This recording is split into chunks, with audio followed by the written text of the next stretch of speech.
વિશ્વ વિહાર ઓક્ટોબર 2025. આજની વાત.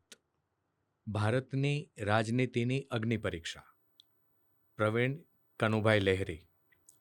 પઠન અશ્વિન આણદાણી. 1947માં ભારત આઝાદ થયું ત્યારે વિશ્વમાં અમેરિકાના નેતૃત્વ હેઠળના મૂડીવાદી અને વિકસિત દેશોનું સંગઠન હતું. બીજી બાજુ United states of Soviet Russia એટલે કે યુએસએસઆરના વડપણ હેઠળ સામ્યવાદી દેશોનો સમૂહ હતો. ભારત સહિત એશિયા આફ્રિકાના તે સમયે આઝાદ થયેલા દેશોએ બિનજોડાણવાદી નીતિનો ત્રીજો મંચ બનાવ્યો. તેમાં ઘણા અમેરિકા તરફી તો અન્ય રશિયા પ્રતિ ઝુકાવ દાખવતા હતા. તત્કાલીન અમેરિકી વિદેશ મંત્રી જ્હોન ફોસ્ટર ડલાસની નીતિ કડક હતી. તેનું કહેવું હતું, જે દેશ અમારી સાથે નથી તે અમારી વિરુદ્ધ છે. આજે પણ અમેરિકાની વિદેશ નીતિ ડલાસ થિયરીના પડછાયામાંથી બહાર નીકળી શકી નથી. 1950 અને 1960ના 2 દશકામાં ભારત, ઇન્ડોનેશિયા, યુગોસ્લાવિયા, ઇજિપ્ત અને ઘાના બિનજોડાણવાદી દેશોના અગ્રણીઓ હતા. આ દેશોના સંગઠનને નોન એલાઇન્ડ મૂવમેન્ટ NAMનું નામાભિધાન મળ્યું હતું. 100 કરતાં વધારે દેશો તેના સભ્ય હોવાથી આંતરરાષ્ટ્રીય મંચ પર NAM એટલે કે નામનો પ્રભાવ હતો. આ દેશોના સંખ્યાબળ સામે તેમની આર્થિક સદ્ધરતા અને લશ્કરી સજ્જતા ઓછી હોવાથી તેઓના નિર્ણયોની અસર મહાસત્તાઓ પર થતી ન હતી. આ સમય દરમિયાન અમેરિકા અને રશિયા વચ્ચેના શીત યુદ્ધમાં 1956માં રશિયાએ હંગેરીમાં થયેલા બળવાને દાબી દીધો હતો. 1962માં ચીન ભારત વચ્ચે યુદ્ધ થતાં સામ્યવાદી રશિયાને અવઢવ થઈ હતી કે સાથી રાષ્ટ્ર ચીનને ટેકો આપવો કે મિત્ર દેશ ભારતને. 1962ની લડાઈએ આપણા દેશની અનેક નબળાઈઓ ઉજાગર કરી હતી. એ પછી રશિયા સાથેના વેપાર અને તેણે પૂરી પાડેલી શસ્ત્ર સરંજામની વસ્તુઓના કારણે ભારતીય લશ્કરની તાકાતમાં નોંધપાત્ર વધારો થયો હતો. 1965માં ભારત પાકિસ્તાન યુદ્ધમાં ભારતનો વિજય અને ફરી 1971માં ઢાકામાં પાકિસ્તાન લશ્કરના 95,000 સૈનિકોની શરણાગતિએ ભારતને એક શક્તિશાળી પ્રાદેશિક સત્તા તરીકે સન્માન મળવાનું શરૂ થયું. 1961માં અમેરિકાની નજીકમાં ક્યુબા દેશમાં રશિયન મિસાઇલ રાખવાના મુદ્દે અમેરિકા રશિયા વચ્ચે અભૂતપૂર્વ તણાવ થયો અને વિશ્વ શાંતિ પર ખૂબ મોટું જોખમ ઊભું થયું હતું. સદનસીબે બંને મહાસત્તાઓએ સમાધાન કરી લીધું. ભારતના 1971ના વિજય અને બાંગ્લાદેશના સર્જન સમયે અમેરિકન પ્રમુખ રિચાર્ડ નિક્સન અને વિદેશ મંત્રી હેનરી કિસિંજરે ખૂબ ખરાબ અને પક્ષપાતી ભૂમિકા ભજવીને ભારત પર આક્રમણ માટે 7મા નૌકા કાફલાના યુદ્ધ જહાજો મોકલ્યા હતા. પણ રશિયન નૌકાદળની મજબૂત હાજરી હિન્દ મહાસાગરમાં જોઈને 7મા કાફલાએ પીછેહટ કરી હતી. 1968માં ઝેકોસ્લોવેકિયા અને ત્યારબાદ પોલેન્ડ પરના હુમલાથી મધ્ય યુરોપ પર રશિયાએ પોતાનું પ્રભુત્વ જાળવી રાખ્યું હતું. 1974માં માઓ ત્સે તુંગના અવસાન બાદ ચીને અમેરિકા સાથે સમજૂતી કરી ઔદ્યોગિક અને કૃષિ વિકાસ માટે સામ્યવાદમાં ફેરફાર કરી ઉદારીકરણની નીતિ અપનાવી હતી. ભારત આ સમયે સમાજવાદી સમાજ રચનાના આદર્શના મૃગજળ પાછળ દોડી રહ્યું હતું. વિશ્વના ઇતિહાસમાં 1990નું વર્ષ સીમાચિહ્નરૂપ છે. આ વર્ષે સામ્યવાદી રશિયાના તાબેદાર યુરોપ એશિયાના દેશો સ્વતંત્ર થયા. રશિયન ફેડરેશન વિખાઈ જતા અને રશિયાની મર્યાદાઓ ઉજાગર થતા વિશ્વમાં મહાસત્તા તરીકે અમેરિકાનું કોઈ હરીફ રહ્યું નહીં. આ જ વર્ષે ભારતે તત્કાલીન વડાપ્રધાન શ્રી નરસિંહ રાવ અને નાણામંત્રી શ્રી મનમોહન સિંહના નેતૃત્વ હેઠળ ઉદારીકરણ અને વૈશ્વિકીકરણનો પ્રારંભ કર્યો. ભારતે મૂડીવાદી દેશો સાથેનો વ્યાપાર વધાર્યો અને સંબંધો સુધાર્યા. 1990 પછી ભારતનો આર્થિક વિકાસ ઝડપી બન્યો અને ભારત પાસે વિદેશી હુંડિયામણની અનામત ઊંચા સ્તરે પહોંચી. રાજકીય રીતે ભારત અમેરિકા બંને લોકશાહી દેશો છે. બંનેએ અરસપરસ મદદ કરવી જોઈએ તેવી ભાવનાત્મક વાતો પણ થઈ. ભારતના અનેક ડૉક્ટરો, એન્જિનિયરો અને અન્ય તજજ્ઞો ખૂબ મોટી સંખ્યામાં અમેરિકામાં અવકાશ વિજ્ઞાન, અણુશક્તિ, સોફ્ટવેર ને તબીબી સારવારમાં જોડાયા. આજે 45 જેટલી બહુરાષ્ટ્રીય કંપનીના વડાઓ ભારતીય મૂળના ટેકનોક્રેટ છે. 1990 બાદ નામ જૂથ અપ્રસ્તુત બનતું ગયું. એક ધ્રુવી મહાસત્તા અમેરિકા સાથે સંબંધ રાખ્યા વિના કોઈ દેશ પાસે વિકલ્પ ન હતો.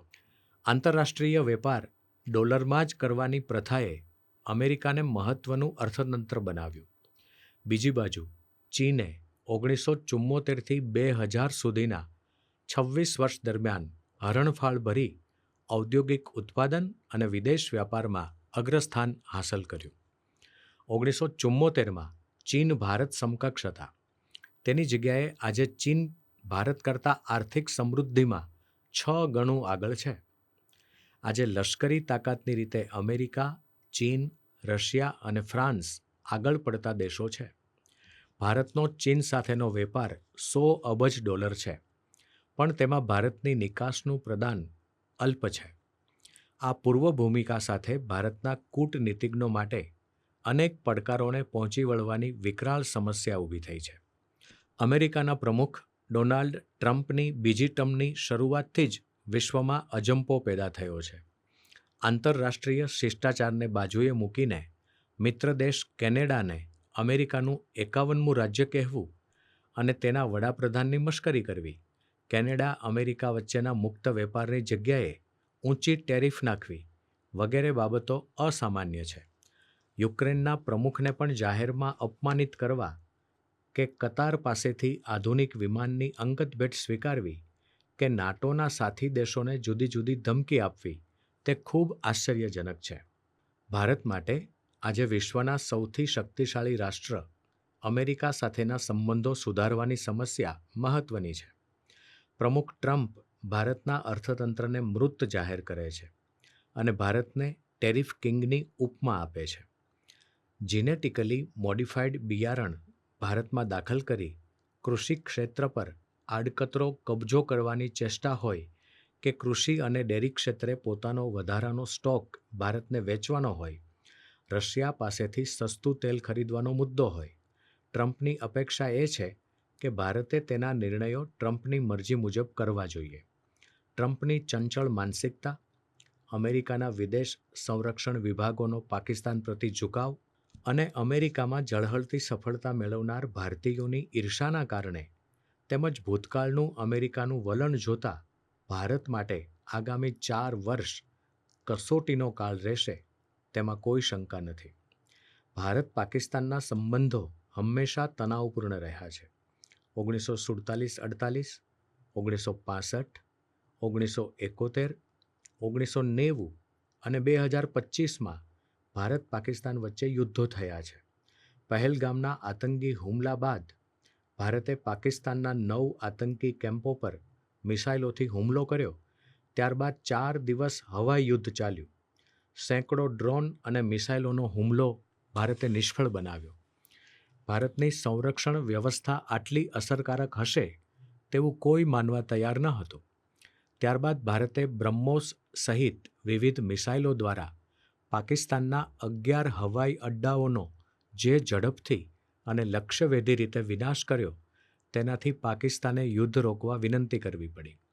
પાકિસ્તાન છેલ્લા 78 વર્ષોથી પશ્ચિમી મહાસત્તાઓના અને હવે ચીનના પ્યાદા તરીકે વર્તે છે. પાકિસ્તાન પોતાની ભારત વિરોધી માન્યતા ન છોડે ત્યાં સુધી તેની સાથે મંત્રણાનો કોઈ અર્થ નથી. પાકિસ્તાનને કારણે ભારતમાં આતંકવાદી ઘટનાઓ બને છે. અનેક પ્રકારની ભાંગફોડની પ્રવૃત્તિમાં પણ પાકિસ્તાન પ્રેરિત જૂથોની ભૂમિકા હોય છે. આંતરરાષ્ટ્રીય સંબંધોમાં આજે અજબની ગૂંચવણો છે. ચીન અને રશિયા સુપર પાવર તરીકે એકમેકના હરીફ છે. એમની વચ્ચે શત્રુભાવ છે. આ બંને દેશ પાકિસ્તાનના આશ્રયદાતા છે.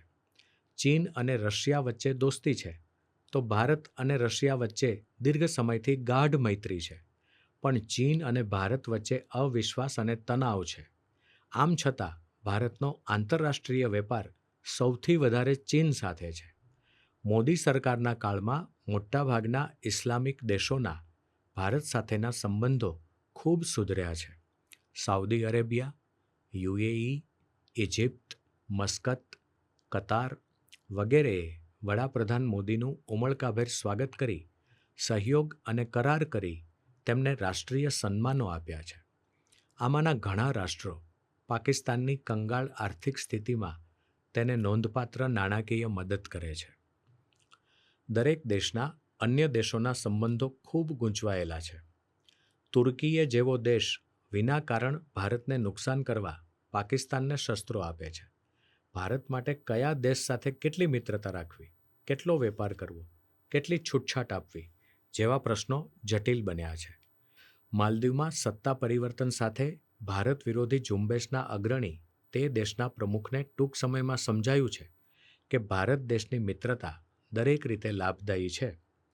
કમનસીબે અન્ય પાડોશી દેશો જેવા કે બાંગ્લાદેશ, શ્રીલંકા, મ્યાનમાર, નેપાળ વગેરેમાં ભારત વિરોધી માહોલ બનાવવામાં અન્ય દેશો સામેલ છે.